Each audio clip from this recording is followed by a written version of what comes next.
하나님 말씀은 레위기 23장입니다. 세 군데를 보겠습니다. 10절부터 11절, 16절부터 17절, 그리고 39절부터 40절까지를 보겠습니다. 먼저 10절입니다. 이스라엘 자손에게 말하여 이르라. 너희는 내가 너희에게 주는 땅에 들어가서 너희의 곡물을 거둘 때에 너희의 곡물이 첫 이삭 한 단을 제사장에게로 가져갈 것이요 제사장은 너희를 위하여 그 단을 여호와 앞에 기쁘게 받으심이 되도록 흔들되 안식일 이튿날에 흔들 것이며 16절입니다. 일곱 안식일 이튿날까지 합하여 50일을 계수하여 새 소재를 여호와께 드리되 너희는 처소에서 10분의 2 에바로 만든 떡 2개를 가져다가 흔들지니 이는 고운 가루에 누룩을 넣어서 구운 것이요 이는 첫 수확물로 여호와께 드리는 것이며 39절입니다. 너희가 토지 소산을 거두기를 마치거든 일곱째 달 15째 날부터 이레 동안 여호와의 절기를 지키되 첫 달에도 안식하고 여덟째 달에도 안식할 것이요 첫날에는 너희가 아름다운 영광나무 실과와 종려나무 가지들과 무성한 나무 가지와 시내버들들을 취하여 너희와 하나님 여호와 앞에서 이레 동안 즐거울 것이라. 아멘. 네, 오늘 말씀을 가지고 그리스도의 그림자 추수감사절이라는 제목으로 은혜를 나누겠습니다. 한국교회는 11월 셋째 주일을 추수감사절로 지킵니다. 요즘에는 그 날짜를 조정해서 추석에 추수감사절 지키는 교회도 있고요. 어느 교회는 보니까 추석에 추수감사를 지내면 그때는 귀신과 같이 먹게 되니까 한 주 전에 드리자 해서 추석 바로 전주일을 추수감사절로 드리는 그런 교회도 있다고 합니다. 이 한국교회에서 드리는 추수감사 예배, 추수감사절은요, 미국의 국경일에서 유예합니다. 1620년에 영국의 청교도들이 미국 신대륙으로 건너갔습니다. 그들이 그곳에 겨울을 좀 도착해서 배에서 지내다가 이제 봄이 돼서 그들이 땅에 나서 인디언들이 준 옥수수와 그런 걸 씨를 가지고 파종해냈는데 그것이 결실을 얻어서 11월 달 1620년 21년 11월 달에 감사 예배를 드렸다고 합니다. 이것을 경유해서 1789년에 미국의 초대 대통령인 워싱턴 대통령이 이것을 국경일로 정한 것이죠. 이 교회에서 정한 것이 아니라 정부에서 국경일로 정한 것입니다. 그러다가 1700 그 이후로 링컨 대통령이 마지막 목요일 날 11월 마지막 목요일을 추수감사절로 지키자. 그래서 지금까지 이르렀습니다. 사실 미국에서는요 1년 중에서 가장 큰 명절이 이 추수감사 명절입니다. 그걸 땡스기빙 데이라고 하는데요. 그때가 되면 목요일부터 시작해서 금요일, 토요일, 일요일까지 4일 동안 휴일이 됩니다. 미국에서 이렇게 큰 휴일은 없습니다. 크리스마스 때도 하루만 휴일이죠. 그리고 부활절은 사실 공식적인 휴일은 아닙니다. 이래서 이 추수감사절하면 미국에서는 가장 큰 아주 명절이 됐습니다. 예수 믿는 사람이건 안 믿는 사람이건요. 그리고 그들은 다 추수감사 예배라는 것이 따로 없죠. 목요일 날이 추수감사절이니까 가족끼리 모여서 그렇게 지냅니다. 여하튼 이 추수감사절이라는 것은 사람이 정한 절기죠. 성경에서 나온 것을 지키는 것이 아닙니다. 근데 마태복음 15장에 보면요, 우리 주님이 사람이 정한 계명을 지키는 걸 굉장히 경고하셨습니다. 마태복음 15장에 보면 바리새인들이 예수님 제자들을 책망하는 장면이 나와요. 어떻게 당신의 제자들은 손도 안 씻고 정결례를 행하지 않고 음식을 먹을 수 있습니까? 항상 그들은 그 장로들이 정한 그 예법에 따라서 그걸 지키고 그러고 나서 일을 해야 되는데 먹을 수 있는데 그렇게 안 한다는 것입니다. 그때 예수님이 거기서 말씀하시죠. 너희들이 하나님 핑계를 대가지고 사람이 계명을 만들어서 그렇게 하는 것, 이거 하나님이 싫어하신다는 것입니다. 예를 하나 들죠. 그러니까 부모에게 줄 음식이 있는데 그걸 하나님께 드리기만 하면 부모에게는 안 드려도 된다. 이렇게 말하는 것에 대해서 이건 참 나쁜 것이다. 이렇게 말씀하십니다. 그래서 이사야서 있는 내용을 가지고 예수님이 말씀하시죠. 이 사람들이 계명을 가지고 교훈을 삼아서 지키니 나를 섬기는 것이다. 헛되도다. 이렇게 말씀하십니다. 사람이 정한 걸 가지고 하나님을 섬긴다고 하는 거 하나님 아주 싫어하신다는 것입니다. 출애굽기 32장에도 그런 경우가 나오는 걸 볼 수 있습니다. 모세가 시내산에 올라갑니다. 그래서 율법을 받으러 올라가죠.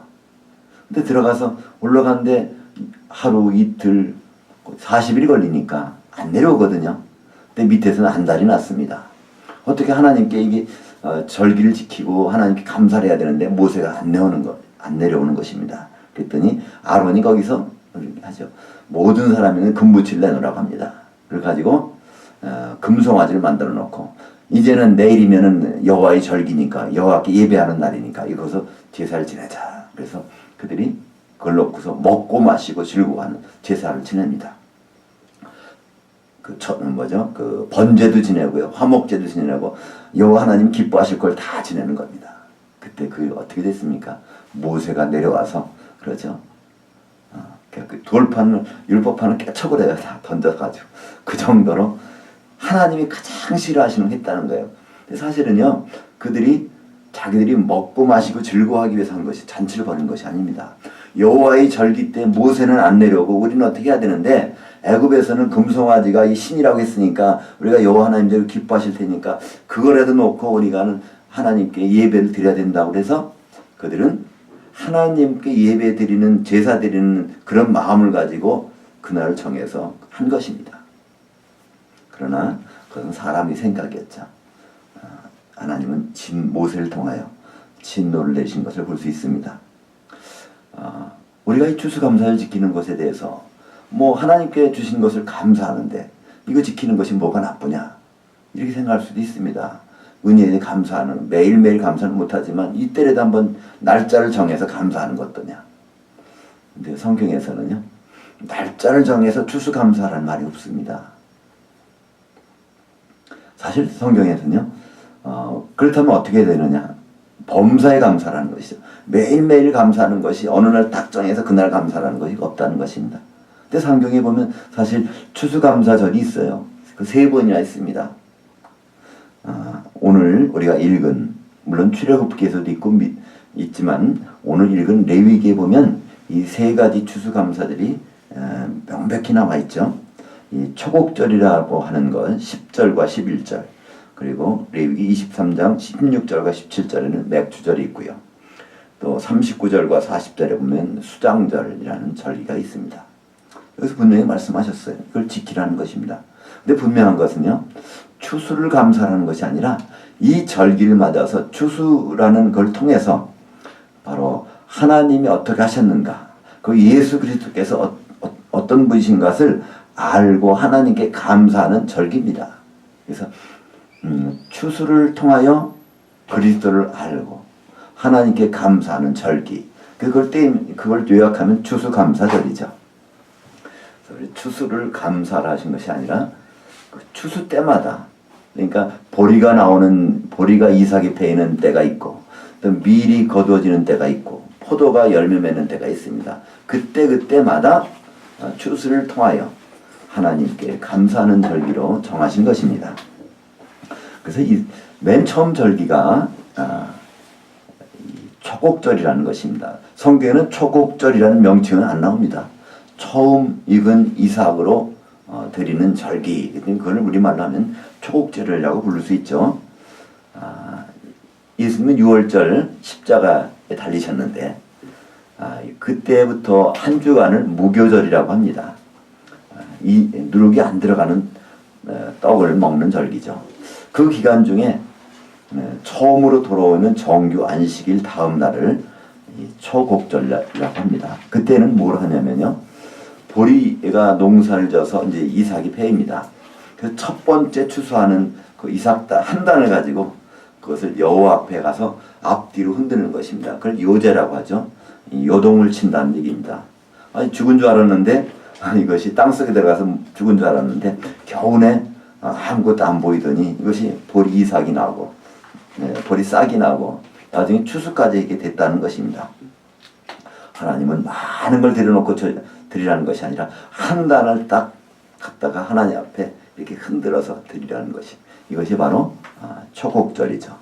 예수님은 6월절에 십자가에 돌아가시고 그다음에 초곡절날 부활하셨습니다. 바로 예수님의 죽으심과 부활을 기념하는 것. 구약의 성도들은 사람들은 그것을 이해하지 못하고 주님이 하라는 대로만 했죠.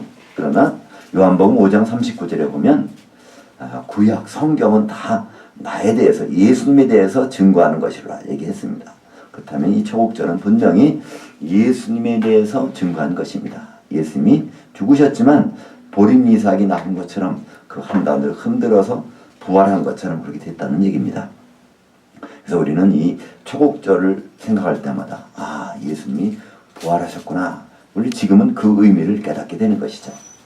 이 초곡절로부터 계산을 해서 세워서요. 일곱째 주일이 끝나고 일곱 주일이 끝나고 다음날 그러니까 그것을 칠칠절이라고도 합니다. 그리고 다시 세면 77이 49니까 50번째 되는 날 그걸 이제 신약에서는 오순절이라고 하죠. 그때는 밀의 추수가 끝납니다. 그 이스라엘은요 유대 땅에서는 보리 추수가 시작되는 그 시점부터 밀 추수가 마지막에 끝나는 그 기간이 딱 50일이라고 그래요. 그래서 보리 추수가 시작될 때는 초곡절이고 밀 추수까지 다 끝날 때는 바로 그때 드리는 것을 칠칠절, 오순절 날짜가 그렇게 되니까 50일이 되니까 또는 맥추절이라고 합니다. 이때 드리는 것은 좀 특이합니다. 우리는 보통 하나님 앞에 알곡 신자로 나타난다 이렇게 말을 씁니다. 우리 그냥 쭉정이가 되지 말고 알곡으로 서야 된다 그런데요. 이 맥추절 때 드리는 이 제물은 좀 특별합니다. 그 밀가루를 만들어 가지고 콘 가루로 드리라고 되어 있습니다. 이 콘 가루 가지고 이것으로 떡 2덩이를 만들어서 하나님 앞에 가서 흔드는 겁니다. 이 고운 가루가 되려면요, 각 알곡들이 어떻게 됩니까? 이것이 다 껍질을 벗어야 됩니다. 그죠? 그리고 그것이 가루가 돼야 되는 거예요. 그래야 다른 가루하고 이게 뭉쳐지는 거 아닙니까? 그래서 그거를 2개를 갖다가 드리라는 거예요. 근데 그들은 아마 그 의미를 잘 몰랐을 것입니다. 근데 바로 신약시대에 오면 사도행전 2장에 보면요. 오순절날 바로 50일째 되는 날 떡 2덩어리 드려야 되는데 그때 어떤 사건이 벌어집니다. 바로 사도들이 아침에 성령을 받아서 그들이 다 같이 성령을 받았다는 것입니다. 한 몸이 된 거예요. 그래서 방언을 하고 이제 그런 은사가 나타납니다. 그들이 사도들이 거기서 끝난 거야. 아닙니다. 사도들을 본 사람들이 있어요. 오순절 날에는 전 세계에서 모여든 유대인들이 절기를 지키러 와 있습니다. 예루살렘 성전에 모였는데 그때 이상한 일이 벌어지니까 어떤 사람들은 그걸 비방했지만 지금 저 사람들이 술 취한 거다. 그랬더니 베드로가 뭐라고 합니까? 지금 오전 9시인데 우리가 술 취한 거 아니다. 성령이 취했다는 겁니다. 사람들이 베드로의 설교를 듣습니다. 그때 그날 저녁에 어떤 일이 벌어집니까? 그렇다면 우리가 어찌해야 되느냐? 베드로가 너희들이 각각 회개하고 바로 예수 그리스도의 이름으로 성령을 받으라. 세례를 받으라. 그러면 성령의 선물이 너에게 임할 것이다. 그래서 그 말씀을 받아들였더니 그 사람들이 다 세례를 받음에 3,000명이나 되더라. 우리는 세례하면요 물에 잠기는 걸 생각하죠. 여기서 세례는요 물에 잠긴 것이 아닙니다. 성령이 잠겼다는 거예요. 베드로가 설교하고 있는 동안에 3,000명한테 성령이 임한 것입니다. 예루살렘에는요 바로 3,000명을 물에 잠기게 하면 강이 없습니다. 일일이 물 떠다가 3,000명에다 세례 주는 것은 불가능합니다. 거기 있는 그대로 3,000명에게 성령이 쫙 잠기는 세례라는 단어는요 이게 잠겨진다는 뜻입니다. 바로 성령이 잠겨진 것이 나타났죠. 성도들이 한 덩어리 떡이 된 것입니다. 한 덩어리가 된 것이죠. 사도들이 한 덩어리 떡이 되고 그날 저녁에 바로 성도들이 한 덩어리 떡이 돼서 이게 두 덩어리가 들여진 오순절이 완성이 된 것입니다. 바로 이것이 교회죠. 그러니까 이제 맥추절에 우리가 기억해야 될 것은 교회가 탄생된 것입니다. 지금도 한국교회에서는요, 이 가을에 드리는 추수감사절도 있고 또 이 여름, 초여름에 드리는 맥추감사도 있어요. 그래서 맥추감사 헌금을 해야 됩니다. 그래서 많은 사람들이 맥추감사 헌금을 봉투에다 넣어 많이 헌금을 합니다. 근데 이 맥추감사는요, 그게 아니라 바로 두 개의 떡을 하나님 앞에 흔드는 거예요. 두 개의 떡은 사도들이 터 위에 세워진 교회. 에베소서 2장 20절에 보면 너희는, 교회는 사도들의 기초석 위에 세워진 것이라는 성도들이 있다는 것이에요. 지금 사도들은 어떻게 되어 있습니까? 그들은 다 죽었는데요. 근데 그들은 신약 성경을 기록으로 남겨놨습니다. 그래서 신약 성경은 사도들의 기록이죠. 거기에 따라서 세워져 있는 우리 성도들. 이것이 바로 하나님 보실 때 교회인 것이죠. 그리고 나서 이제 유대 달력으로 7월 15일부터 22일까지는 수장절로 지켜야 됩니다. 초막절이라고 하고 또 장막절이라고 하죠. 자기 집에서 나와서 초막을 가지고 집을 지어놓고 그 안에서 하나님 앞에서 즐거워하는 것입니다. 근데 거기에 빠져서 안 될 것이 있어요. 그게 뭐냐면요, 아름다운 나무의 실과를 가지고 내놓고 하나님 앞에 드려야 된다는 것입니다.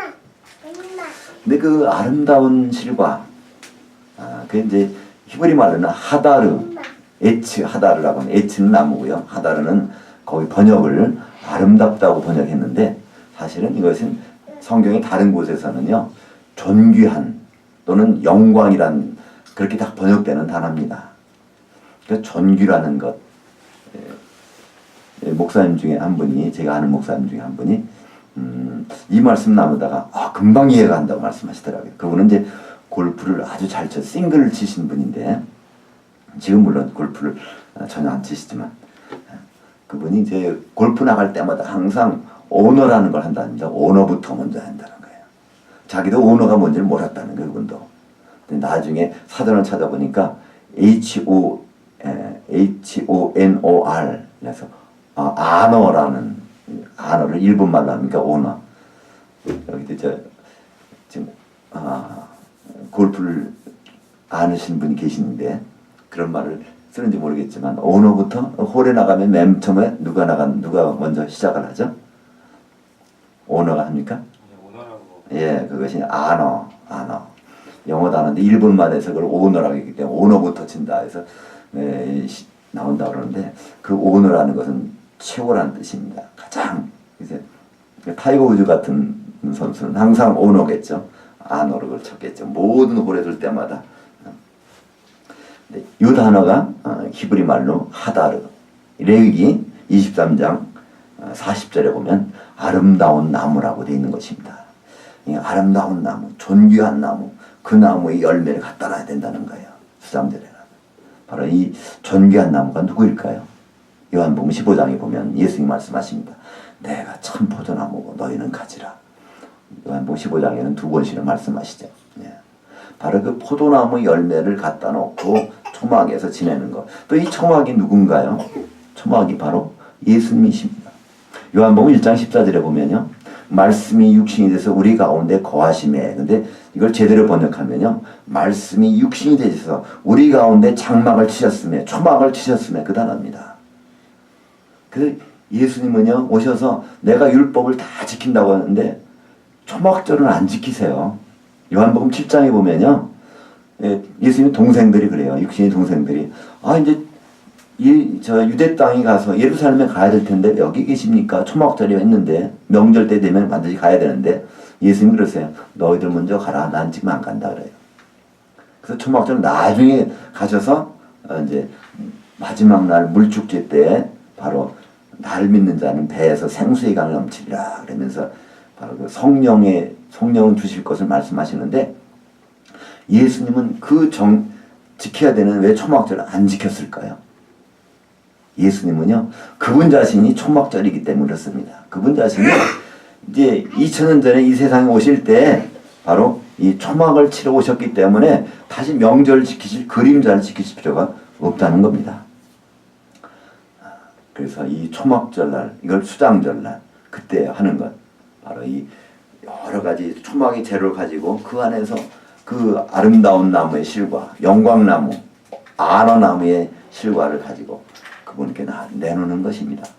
이 실과란 무슨 뜻일까요? 실과는요, 서로가 사랑한 결과입니다. 그죠?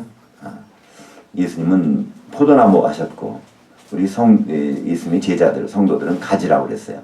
가지에는요, 다 포함됩니다. 뿌리나 잎이나 줄기가 다 포함되겠죠? 그들이 서로 사랑한 결과가 나오는 것은 열매입니다. 그죠? 뿌리나 줄기나 잎이 서로 간에 떨어져 있었다면요, 열매가 나올 수가 없어요. 그러니까 열매 하나만 딱 보면, 아, 이들이 서로 사랑했다는 걸 인정하시겠다는 것입니다. 요한복음 15장 8절에 보면요, 너희가 과일을 많이 맺으면 하나님께서 영광을 받으실 것이요, 너희가 내 제자가 되리라. 인정하시겠다는 거예요. 우리가 지금 모여가지고요, 여기서 뭐 한 일들은 그거는 필요 없습니다. 우리가 정말 열매를 맺을 수 있다면, 사랑의 열매를 맺을 수 있다면 하나님은 우리를 인정하실 것입니다. 그러니까 구약에 나오는 지금 세 가지 절기가 나왔죠. 보리가 나올 때는 보리단을 가지고 흔드는 절기, 이걸 초곡절이라고 합니다. 그 다음에 밀 추수가 끝날 때는요, 그걸 가루를 만들어서 떡 2덩이를 만들어서 들리는 절기, 이것이 맥주절이고 오순절입니다. 이제 수장절, 가을에는요, 포도나무 열매를 가지고 초막에 가서 이걸 하나님께 내놓고 즐거워하는 절기, 이것이 있습니다.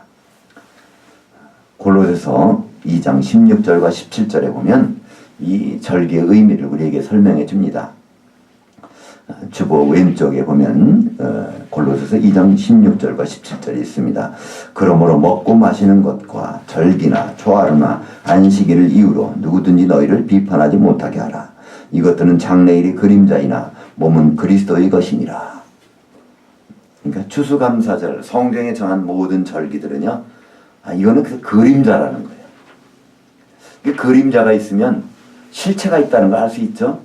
그게 없는 것도 있죠. 귀신, 천사, 그들은 그림자가 없어요. 그러니까 그들은 그 몸을 우리가 알아볼 수가 없습니다. 그러나 이 몸을 가진 것은 반드시 뭐가 있습니까?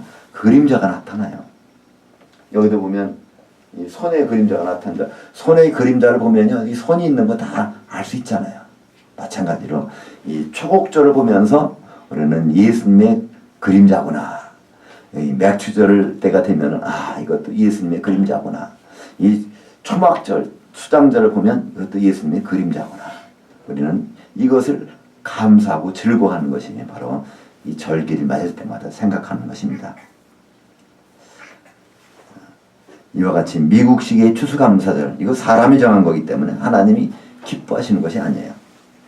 이 성경에 나오는 이 절기들, 이건 다 그림자들입니다. 그러니까 그림자를 통해서 우리는 추적하는 것이 있어요. 우리가 만약에 폐가 나쁘다, 그럼 엑스레이를 찍어봅니다. 그러면 그 엑스레이 찍어놓은 그림자를 보고 이 속의 내용이 어떻다는 걸 알 수 있는 거 아닙니까? 그래서 이 감사절을 우리는 지킬 필요는 없지만 그 감사들을 통해서 우리가 찾아내야 될 것이 있다는 것입니다. 실체를 발견해내는 것이죠. 그래서 우리는 절기 때마다 그 절기를 통하여 우리는 예수 그리스도라는 실체를 발견하는 것입니다.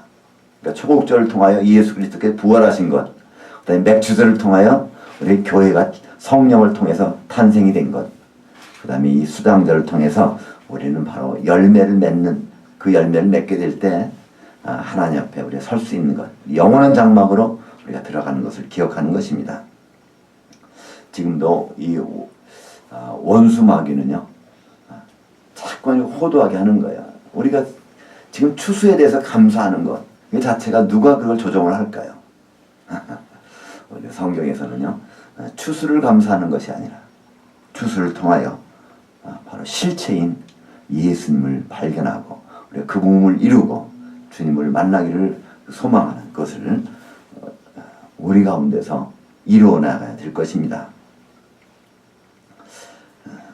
우리는 더 이상 보리 한 단을 또 밀로 떡을 만들어서 그리고 포도 열매를 가지고 차려놓고 주님 앞에 이렇게 감사하는 그런 것이 아닙니다.